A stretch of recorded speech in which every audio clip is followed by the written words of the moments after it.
when I picked up the project, Sylvester was the previous Doctor wasn't in it,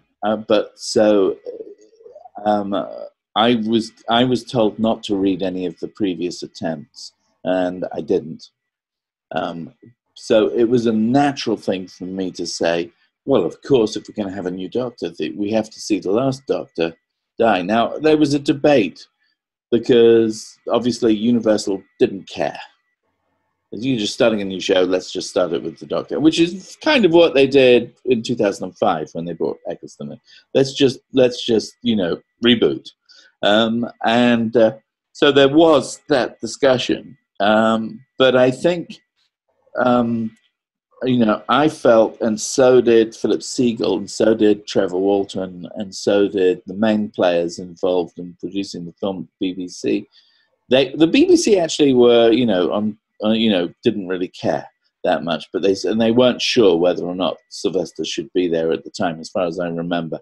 But they were convinced, basically, that everybody said, "Nah, listen, you've got to do it. You've got to kill one Doctor and bring and have him rise again. You've got to do that." So we did it, and of course, it created a few problems down the line because people were saying, "Why are you doing that?" And then at one point, you have Universal saying, "We don't really understand what's going on in this movie. You need a voiceover at the beginning." This was in post-production.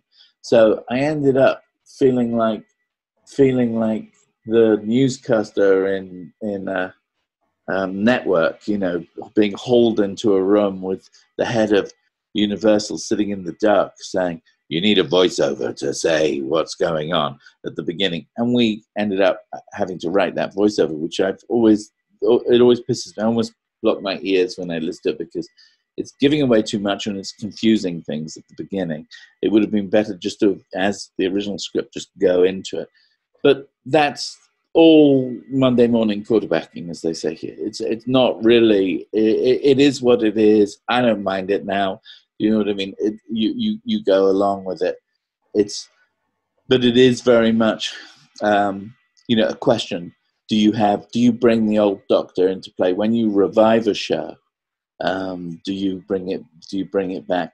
And then, of course, Big Finish, after we done the movie and Big Finish picked up the show and they really carried on with Paul's Doctor. They did a wonderful job. I mean, and Paul's Doctor stayed alive all the way through. He's still alive, really, on Big Finish. And so it's almost like another dimension where you can follow other Doctors and other Masters. And we definitely wanted the Master because really Daleks were very hard to do. If you were going to, in that era, you couldn't really do a clunky Dalek running around. It just didn't work. So it was better to have the Master, and it also gave an opportunity for us to, just in simple production terms, do some good American casting so that there would be an American name there.